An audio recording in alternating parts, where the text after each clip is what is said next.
Oase di tengah Jawa, saat kurma berbuah di tanah Sukabumi. Di sebuah lembah tersembunyi di Desa Mekarsakti, Kecamatan Cisaat, Kabupaten Sukabumi, Jawa Barat, tumbuh sebuah keajaiban yang seolah menentang logika, pohon kurma. Bukan di gurun pasir Timur Tengah. Bukan di bawah terik matahari Arab Saudi. Tapi di tengah hutan tropis Indonesia, di bawah rindangnya pepohonan pinus dan udara sejuk pegunungan, 462 pohon kurma berdiri tegak, berbuah, dan berkembang. Kurma kini tumbuh di Sukabumi. Ini bukan proyek impian semalam. Ini adalah hasil dari 12 tahun perjuangan, eksperimen, dan kegigihan oleh seorang pria bernama Haji Asep Sukandar, seorang pensiunan TNI yang justru memilih pensiun untuk memulai petualangan terbesarnya, membawa oase ke tanah Jawa. Awalnya banyak yang bilang, kurma di sini? Gila kali, ini kan daerah hujan, bukan gurun. Cerita Asep sambil tertawa.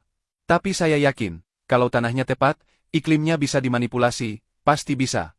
Dengan modal nekat dan pengetahuan yang ia kumpulkan dari buku, internet, bahkan kunjungan ke negara-negara produsen kurma, Asep mulai menanam pohon kurma pertamanya pada tahun 2013.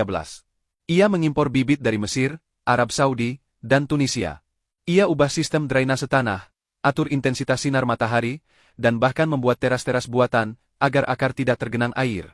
Setiap hari, ia menyiram, memantau, dan merawat pohon-pohon itu seperti anak sendiri. Dan setelah bertahun-tahun menunggu, karena pohon kurma butuh 5-7 tahun untuk berbuah dan akhirnya, buah pertama jatuh ke tangannya.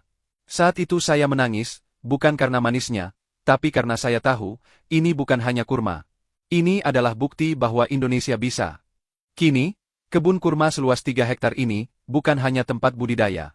Ia telah berubah menjadi destinasi edukasi dan wisata religi.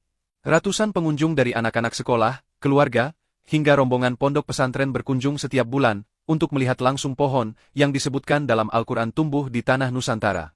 Pohon kurma di sini bukan hanya satu jenis.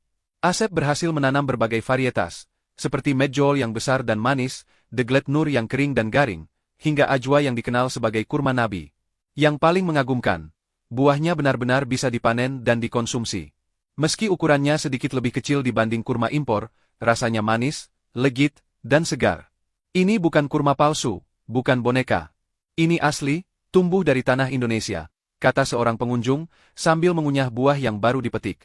Kebun kurma Mekarsakti juga menjadi simbol ketahanan pangan dan ketahanan iman. Di tengah ketergantungan Indonesia pada impor kurma selama bulan Ramadan yang mencapai ribuan ton setiap tahun, Asep ingin menunjukkan bahwa kita bisa mandiri. Kenapa harus impor, kalau kita bisa tanam sendiri? Kurma bukan cuma buah, tapi juga simbol keberkahan. Dan keberkahan itu bisa tumbuh di mana saja,